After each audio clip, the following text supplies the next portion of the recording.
Good morning everybody. Success point Deoband में आपका फिर से स्वागत है। आज हम भूगोल का एक बहुत ही महत्वपूर्ण टॉपिक करने वाले हैं, ज्वालामुखी, वोल्केनो।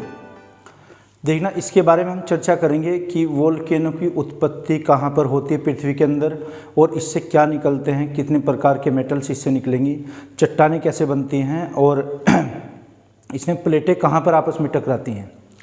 फिर हम चर्चा करते हैं कि सबसे जो सक्रिय ज्वालामुखी होगा वो कहाँ पर है, कितने ज्वालामुखी के प्रकार होते हैं, सुषुप्त ज्वालामुखी क्या होता है, निष्क्रिय ज्वालामुखी और फिर एक्टिव ज्वालामुखी क्या है। तो चलिए स्टार्ट करते हैं। देखना, ज्वालामुखी, वोल्केनो, सबसे पहले उत्पत्ति, क्रिएशन, ज्वालामुखी की उत्पत्ति कैसे और कहाँ पर होती है। पिछली वीडियोज़ में हमने बताया था पृथ्वी की आंतरिक संरचना के बारे में, inner structure of the earth. पृथ्वी के अंदर 3 परत होती हैं, जिसे इसमें 3 लेयर्स होंगी। इसे हम क्या कहेंगे, क्रस्ट, मेंटल और कोर। ये क्या आ जाएगी, मेंटल भाग में एस्थेनोस्फीयर और लिथोस्फीयर, यहाँ पर प्लेटें आपस में टकराती हैं, जिसको हम प्लेट टेक्टोनिक थ्योरी के द्वारा जानेंगे। पृथ्वी के अंदर कुछ प्लेटें होती हैं। प्लेटें मीन्स जो भूखंड होंगे, जो हज़ारों किलोमीटर, सैकड़ों किलोमीटर लंबाई चौड़ाई वाले होंगे या मोटाई के, वो आपस में टकराते हैं एक दूसरे के सापेक्ष या आपेक्ष गति करने पर।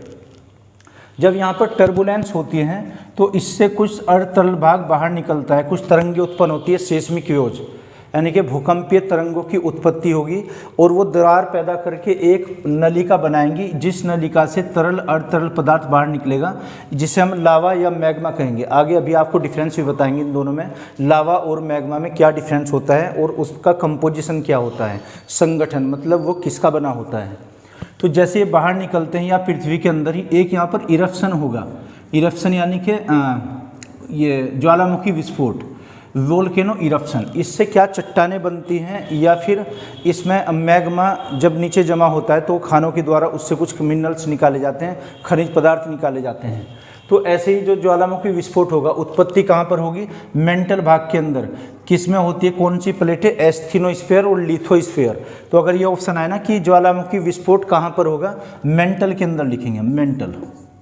पृथ्वी के मेंटल भाग के अंदर टर्बुलेंस होती है, उथल पुथल होती है वहाँ पर, और उससे कुछ तरंगे उत्पन्न होती हैं। उन तरंगों को हम क्या कहेंगे, भूकंपीय तरंगे, सेस्मिक वेव्स।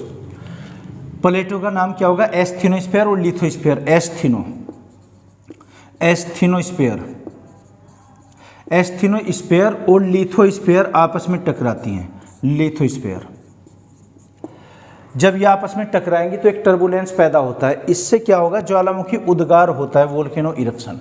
समझो यहाँ पर हुआ है, इसे हम क्या कहेंगे, इस बिंदु को हाइपोसेंटर, HYPOCENTRE, हाइपोसेंटर। और जो हमें भूकंप के रूप में सबसे पहले पृथ्वी के धरातल पर दिखाई देता है, इसको एपिसेंटर, CENTRE, एपिसेंटर। क्वेश्चन आया हुआ है, हाइपोसेंटर और एपिसेंटर क्या होते हैं। वैसे तो ये भूकंप उसमें पढ़ेंगे हम चैप्टर में। हाइपोसेंटर, एक बार फिर से देखिएगा, पृथ्वी के जो 3 परत होती हैं, यानी कि पहले क्रस्ट आएगी, फिर मेंटल, फिर कोर। हम जो अब वर्तमान में खड़े हुए हैं, ये कहाँ पर है, क्रस्ट के ऊपरी भाग पर। उसके नीचे कितना आ जाएगा, 35 किलोमीटर गहराई पर मेंटल स्टार्ट होगा, और मेंटल की जो गहराई होगी, डेप्थ, ये 2900 किलोमीटर गहराई तक होगा। यानी कि ये क्या हुआ, क्रस्ट, ये फिर मेंटल, यहाँ से यहाँ तक ये मेंटल हो जाएगा। तो मेंटल भाग में प्लेटें आपस में टकराती है, जहाँ पर ये टकराव होगा, टर्बुलेंस होगा, उथल पुथल होगी, उस बिंदु को हम क्या कहेंगे, हाइपोसेंटर। और ये तरंग जब सबसे पहले हम महसूस करते हैं पृथ्वी के तल पर ऊपर, इसको एपिसेंटर, जिससे भूकंप आते हैं, यानी कि भूकंप की अधिकतम तीव्रता किस बिंदु पर होती है, मैग्नीट्यूड कहाँ पर होता है, उसे हम क्या कहेंगे, एपिसेंटर। तो एपिसेंटर और हाइपोसेंटर, एपिसेंटर हाइपोसेंटर के बीच की दूरी जितनी भी कम होगी, भूकंप उतना ही अधिक प्रभावी होगा, और जितनी ये दूरी ज़्यादा होगी उतना ही भूकंप कम प्रभावी होगा। इससे अगर गैसीय या तरल पदार्थ निकलते हैं तो ज्वालामुखी विस्फोट होता है। चैप्टर आज हमारा कौन सा है, ज्वालामुखी, वोल्केनो, ना कि भूकंप। तो ये समझाने के लिए आपको बताया किस भाग में होती है, मेंटल भाग में। प्लेटें कौन कौन सी होती है, एस्थेनोस्फीयर, लिथोस्फीयर। अगर हमें एक ऑप्शन लगाना है कि ज्वालामुखी विस्फोट किस में होता है, किसके द्वारा, एस्थेनोस्फीयर, सिंगल आंसर ये लगाएंगे हम, एस्थेनोस्फीयर। यहाँ से तरंगे चलती है, इनके द्वारा मैग्मा या लावा निकलता है। फिर तो अभी इसके भाग देखते हैं हम। एक ये अगर बिंदु नोट करने तो नोट कर लीजिए, इनको हटा रहे हैं फिर यहाँ से।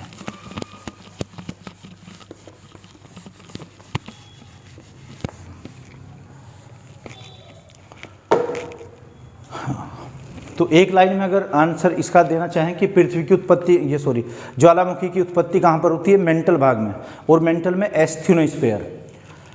जो ये पाइप होता है यानी कि नलिका, इसको हम कहेंगे वोल्केनो पाइप, वोल्केनो पाइप।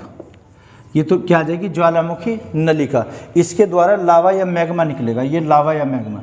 और जो इसका मुख होगा, मुख, इसे हम क्या कहेंगे, नलिका से ऊपर जहाँ से लावा या मैग्मा बाहर निकलेगा, वेंट, ये ज्वालामुखी मुख हो जाएगा। और ये इतना भाग क्या होगा, ये भी मुख ही हम कहेंगे इसको, यानी कि जो बड़ा भाग होगा, जैसे हमारा माउथ होता है और एक नलिका होती है, तो नलिका को तो हम क्या कह रहे हैं, नलिका के मुख को वेंट, और जो पूरा हमारा माउथ है यानी कि वोल्केनो माउथ, ये आ जाएगा क्रेटर। क्रेटर, ज्वालामुखी के मुख को क्रेटर, CRATR, क्रेटर। और वेंट क्या होगा, जो नलिका का मुख होगा, और नलिका तो वोल्केनो पाइप होगा ही, ज्वालामुखी नलिका। तो ज्वालामुखी नलिका, वेंट और क्रेटर। और अगर ये क्रेटर काफ़ी बड़ा बन जाए, इसका दायरा ज़्यादा हो जाए, तो अब ये काल्डेरा, काल्डेरा, कहीं पर ये कंडेरा भी लिखा हुआ है, काल्डेरा, CALDERA, कैल्डेरा। काल्डेरा के अंदर अगर एक और ज्वालामुखी विस्फोट होता है, फिर सुपर काल्डेरा होता है, उसे हम क्या कहेंगे, सुपर काल्डेरा, सुपर काल्डेरा। तो वोल्केनो पाइप, इसके बाद में वेंट, वेंट के बाद में क्रेटर, क्रेटर के बाद में काल्डेरा। और काल्डेरा अगर अति व्यापक बन जाए, यानी कि जो काफ़ी एक्सपेंड हो जाए, उसके अंदर फिर से ज्वालामुखी मुख बनता है कि, तो क्या बन जाएगा, सुपर काल्डेरा। ये उत्तरी अमेरिका महाद्वीप में सुपर काल्डेरा भी काफ़ी पाए जाते हैं। तो ये इसके कुछ भाग होंगे, यानी कि पार्ट्स होंगे ज्वालामुखी के।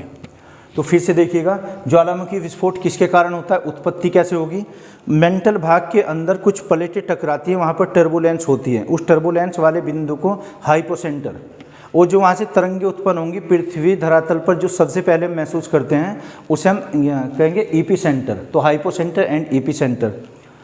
इससे जो अर्धतरल पदार्थ बाहर निकलेगा उसको लावा या मैग्मा कहेंगे। फिर उसके पार्ट्स होते हैं कि क्या कैसे निकलता है। और यहाँ पर नलिका हो जाएगी वोल्केनो पाइप, इसके ऊपर जो नलिका का मुख होगा उसे वेंट, और ज्वालामुखी के मुख को कहा जाएगा क्रेटर। और क्रेटर अगर अति व्यापक होता है तो काल्डेरा, और काल्डेरा भी बड़ा व्यापक अगर होता है, बड़ा बनता है, वो सुपर काल्डेरा, यानी कि सुपर काल्डेरा के अंदर एक और ज्वालामुखी मुख बनता है, सुपर काल्डेरा। ये तो कुछ इसकी शब्दावली थी। अब हम बात करते हैं कि ज्वालामुखी जब विस्फोट होता है इसमें क्या क्या निकलते हैं। एक तो गैसेज निकलती हैं, कुछ ज्वालामुखी पदार्थ निकलते हैं, और लावा और मैग्मा निकलता है। तो क्या इससे निकलने वाले पदार्थ क्या हो जाएंगे, ये तीन होंगे। कौन कौन से, एक तो क्या निकलेगा, गैसेज, एक आ जाएगा इसमें। कुछ पदार्थ होंगे और भी, यानी कि ठोस पदार्थ,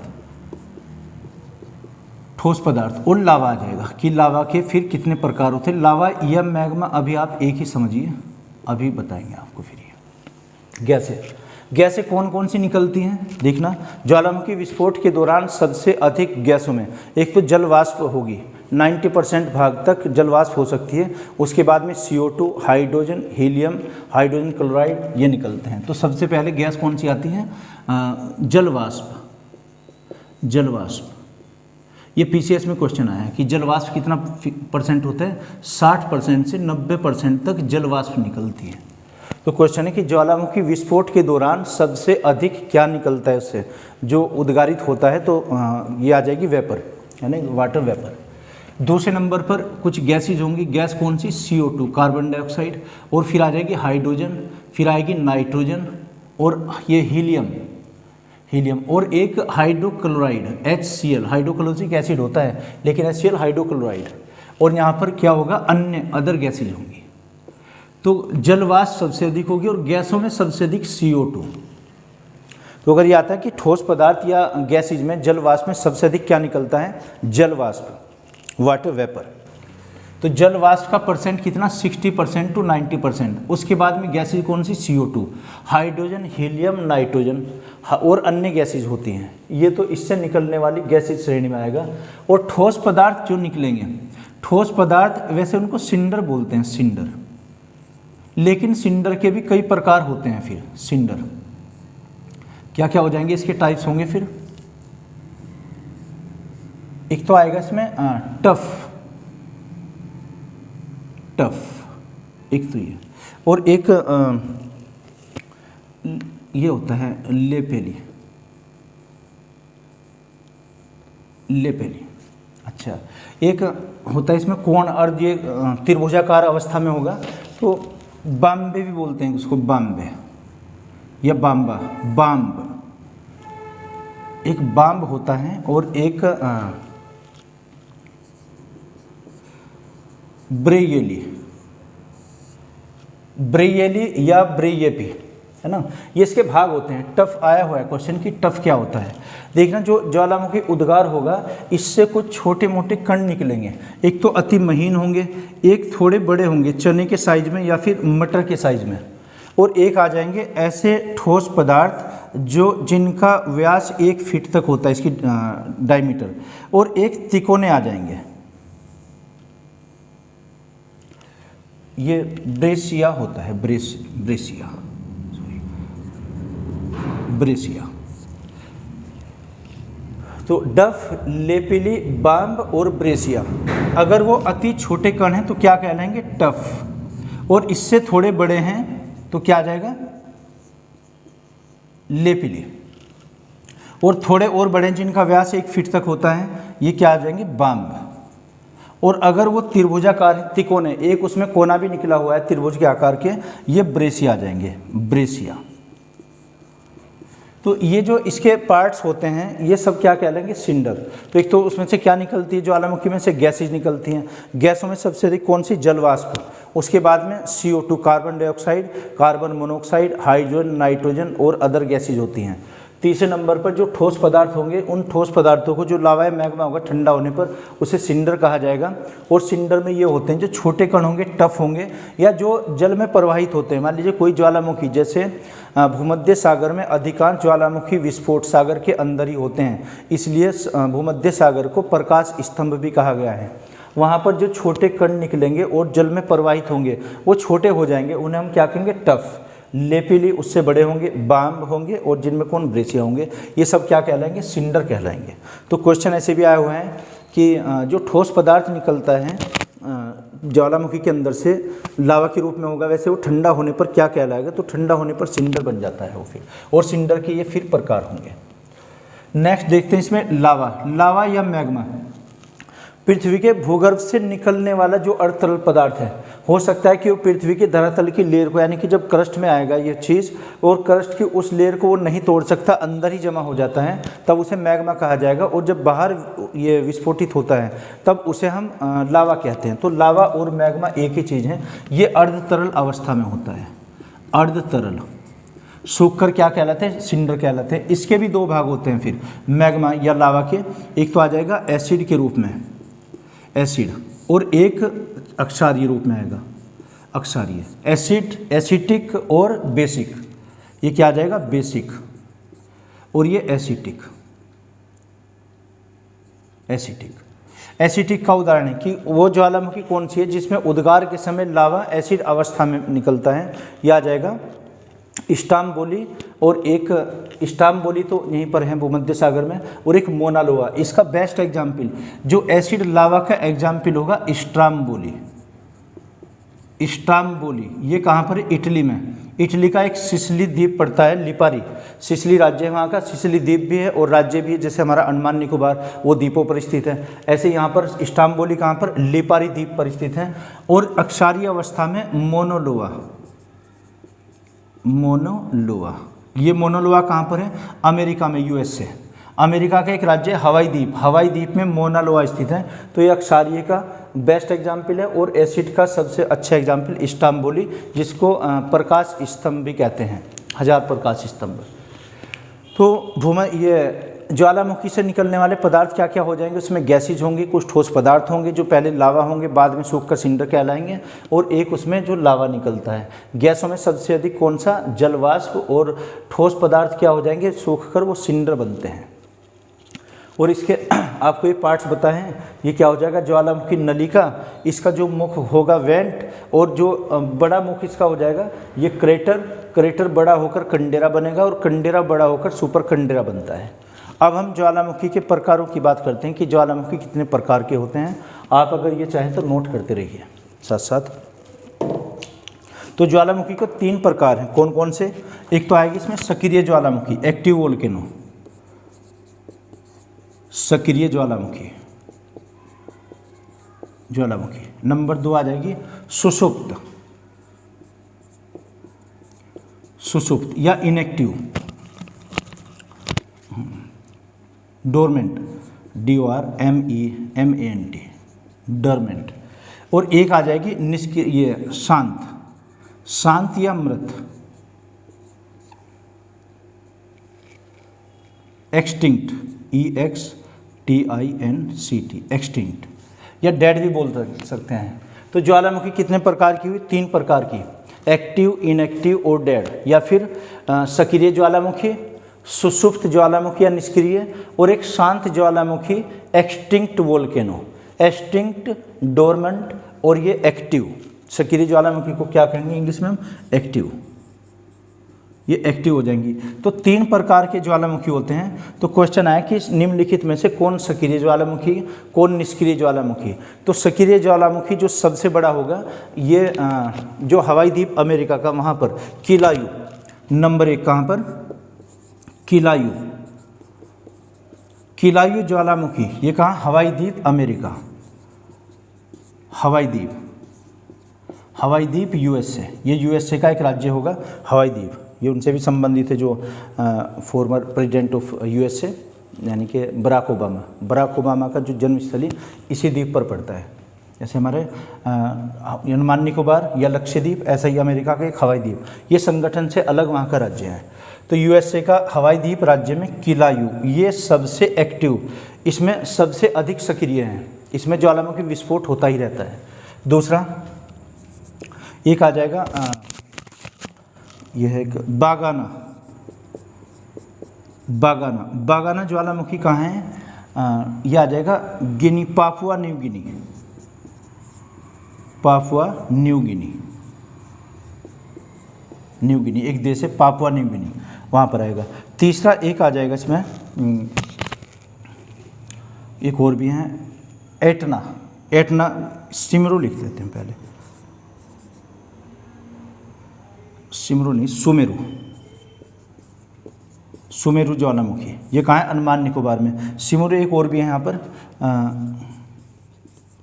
दोकोनो या दोकोनो, दोकोनो ज्वालामुखी। ये किसके एग्जाम्पल हो जाएंगे? एक्टिव के, सक्रिय ज्वालामुखी के। और एक लिंगिला, लिंगिला ज्वालामुखी। ये कहाँ पर है? ये भी पापुआ न्यू गिनी में है, पापुआ न्यू गिनी। आप नोट करते रहिए साथ साथ। दोकोनो कहाँ पर है?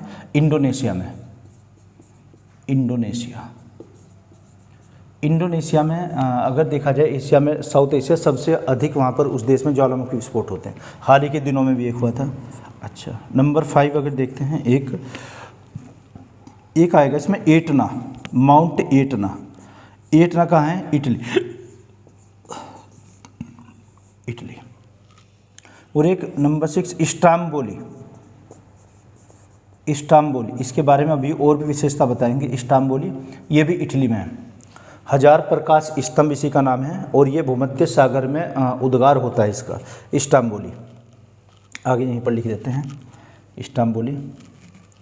नंबर 7 एक आएगा इसमें मोना लोआ।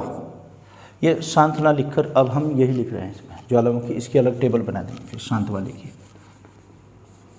इसको भी हटाइए।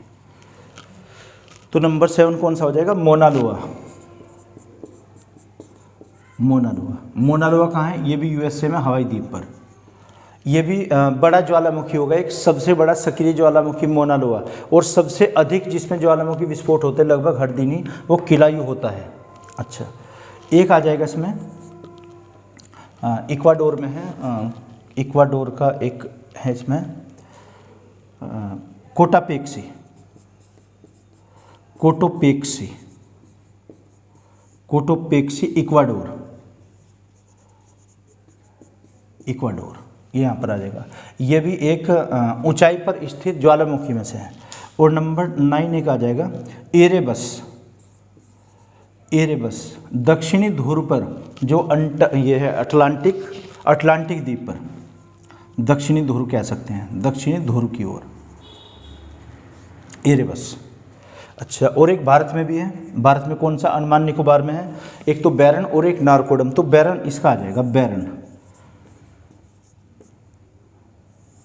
बैरन बैरन द्वीप। बैरन द्वीप कहाँ है? भारत में। और एक सलाडो भी है यहाँ पर, डेल सडालो, अर्जेंटीना और चिली के पास। 11वां है डेल सडालो, सलाडो, डेल सलाडो। ये कहाँ पर? अर्जेंटीना और चिली के बॉर्डर पर, यानी कि दक्षिणी अमेरिका महाद्वीप। अर्जेंटीना और ये कहाँ पर? चिली, इनकी सीमाओं पर है। तो ये 11 बड़े सक्रिय ज्वालामुखी हैं। उसके बाद में फिर सुषुप्त भी आएंगे और शांत भी आएंगे। आप ये नोट कीजिए या स्क्रीनशॉट लीजिए, ये नोट कर लीजिए आप पहले, इसके बाद फिर आगे बढ़ते हैं। ओके, तो इसे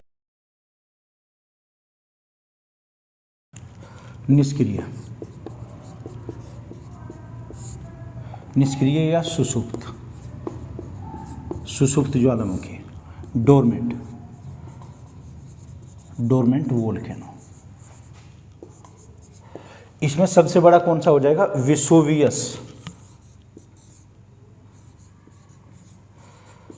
विसुवियस ज्वालामुखी कहाँ पर होगा? इटली। ये इटली में होगा। इटली का सिसिली के पास एक राज्य है, वहीं पर विसुवियस। और एक फ्यूजियाना।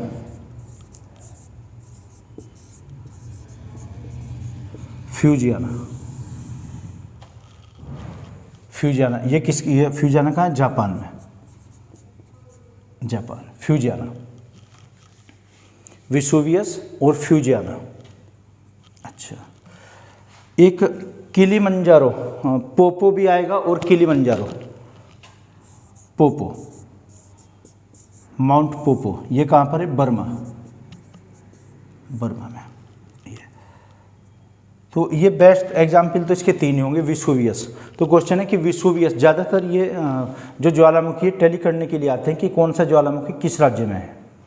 और दूसरा एक आएगा कि जो पूजनीय है, क्वेश्चन है कि पूजनीय ज्वालामुखी किसको माना जाता है जापान में।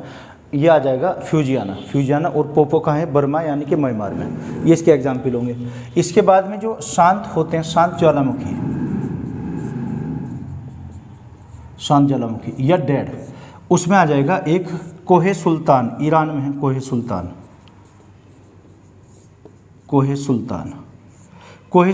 कुछ बुक्स में ये उसमें भी दिया है पाकिस्तान में, तो ईरान लगाएंगे हम। ईरान में क्या है? कोहे सुल्तान। और एक देमबांद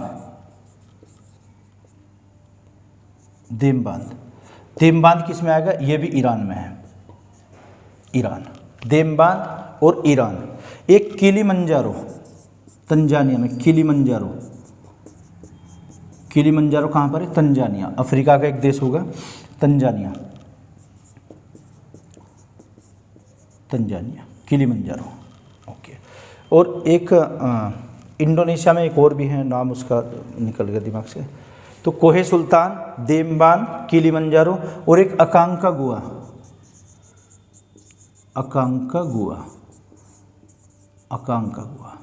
ये किसका उदाहरण है? ये भी इसी अकांकागुआ आएगा। एंडीज पर्वतमाला, एंडीज पर्वत कहाँ है? और ये दक्षिणी अमेरिका महाद्वीप में। दक्षिण अमेरिका महाद्वीप में कौन सा देश आ जाएगा? अर्जेंटीना या फिर ब्राज़ील, ये वहीं पर है अकांकागुआ। और एक होगा इसमें चिम्बाराजो,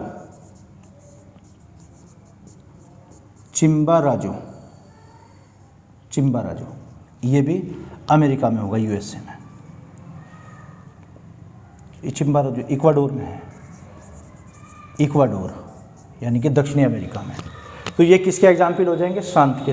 एक इसमें भारत में भी है जो निष्क्रिय में है, जैसे अंडमान निकोबार में 2 होंगे, एक तो बैरन और एक नारकोडम। तो नारकोडम इसका हो जाएगा, नारकोडम ये भारत, तो इससे पहले जो हमने लिखे थे सक्रिय ज्वालामुखी, ये क्या हो जाएंगे निष्क्रिय। निष्क्रिय में कौन कौन से होंगे या सुषुप्त में विसुवियस, फ्यूजियाना, पोपा, नारकोडम। और शांत ज्वालामुखी या मर्त ज्वालामुखी में एक आ जाएगा कोहे सुल्तान, देमबांध और किलिमंजारो, अकांकागुआ, और एक होगा चिम्बाराजो। ये इसके एग्जाम्पल होंगे। क्वेश्चन ये आया हुआ है कि सबसे अधिक ऊंचाई पर कौन सा है, टीटीकाका। टीटीकाका कहाँ है, अर्जेंटीना में, यानी कि दक्षिणी अमेरिका महाद्वीप में। सबसे बड़ा कौन सा हो जाएगा, क्षेत्रफल में सबसे बड़ा, मोनालोआ। और जो सबसे अधिक सक्रिय है किलायू, ये कहाँ पर है, ये भी हवाई द्वीप में होगा। 1000 स्तंभ किसको कहा गया, स्टाम्बोली को। ये आप नोट कीजिए, फिर आगे बढ़ते हैं। ये नोट कर लीजिए आप। ओके,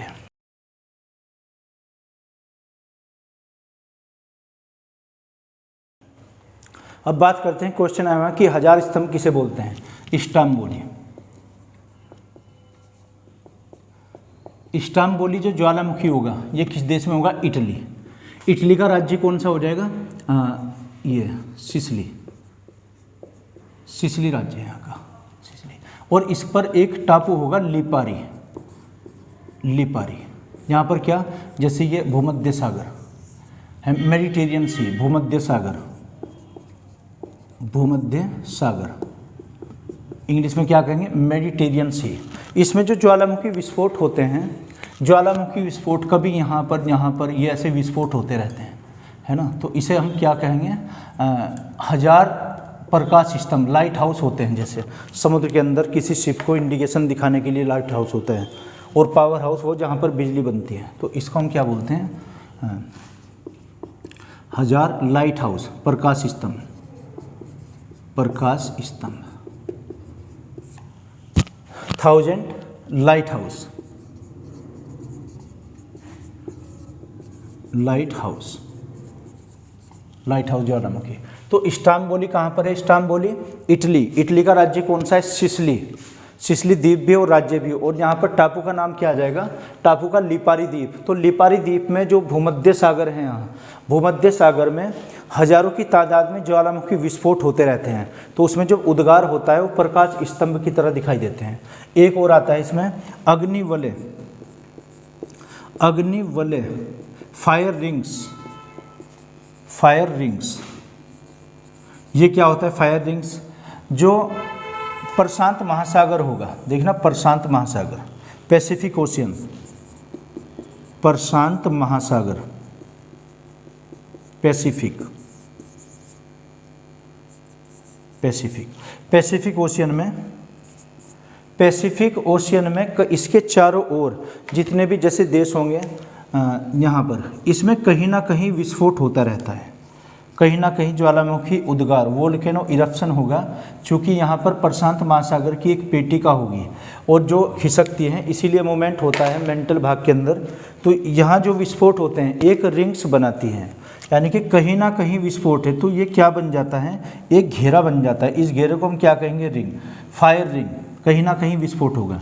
तो ये क्या आ जाएगा, प्रशांत महासागर, प्रशांत महासागर।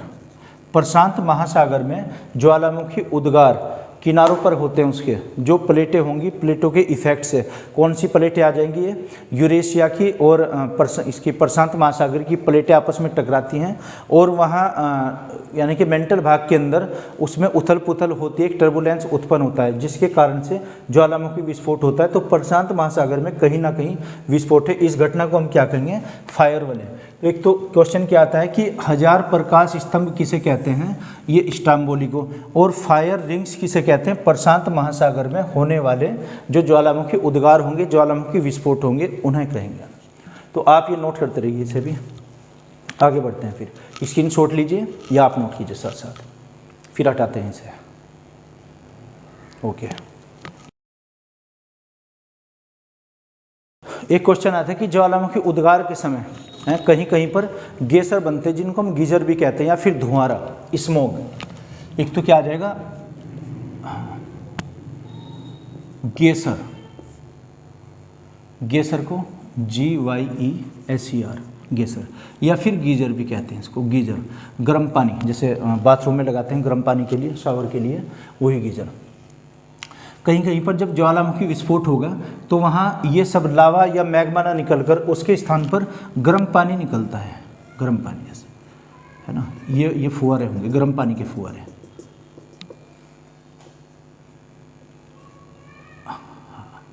गर्म पानी या गर्म जल निकलता है यहाँ से, तो इसको हम क्या कहेंगे, गीजर। जब ज्वालामुखी में लावा या मैग्मा नहीं निकलेगा, उसके स्थान पर गर्म पानी अगर निकलता है तो उसको गीजर बोलते हैं। अमेरिका में, यूएसए में एक आएगा येलोस्टोन पार्क, येलोस्टोन पार्क, इसमें एक गीजर है, उस गीजर का नाम है ओल्ड फेथफुल।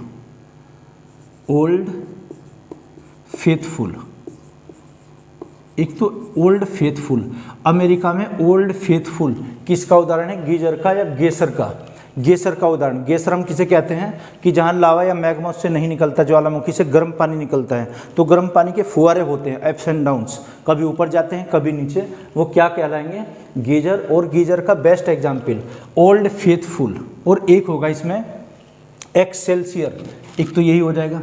एक दूसरा है यूएसए में एक्सेल्सियर,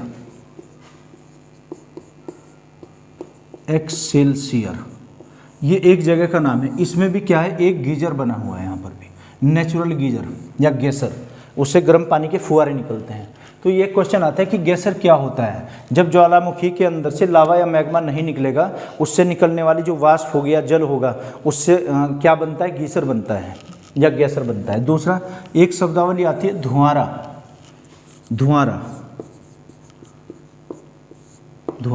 या इसको हम कह सकते हैं धुआरे को स्मोग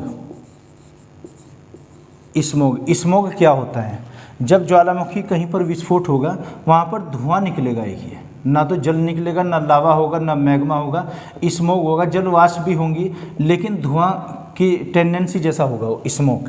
इससे क्या होगा, SMOK, स्मोक प्लस जल वाष्प, इससे निकलते हैं, तो ये धुआंरा दिखाई दे, जैसे फोग बनती है ना, smoke plus fog equal to smog, धुआं प्लस कोहरा।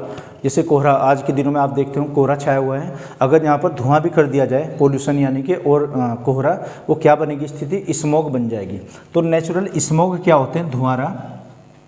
एक तो जो मैक्सिको है ना, अलास्का और मैक्सिको, अलास्का जो राज्य है अमेरिका का, अलास्का में इसको बोलते हैं 10,000 स्मोक्स, है ना, यहाँ पर 10,000 धुआंरा, 10,000 धुआंरा, सबसे बड़ा, विश्व का सबसे बड़ा धुआंरा यही है कि इसमें से 10,000 नलिकाओं से स्मोक दिखाई देता है। कहाँ पर, ये अमेरिका के अलास्का में। एक तो अलास्का एक उदाहरण हो जाएगा। एक आएगा इसमें कोहे सुल्तान कहाँ पर है, ईरान में, कोहे सुल्तान में भी धुआंरा बनता है, धुआंरा। और एक न्यूजीलैंड में एक द्वीप है, व्हाइट द्वीप,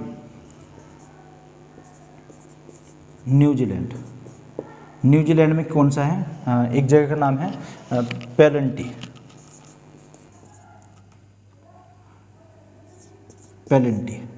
द्वीप है यहाँ का, एक पेलेंटी द्वीप। और इस द्वीप पर है व्हाइट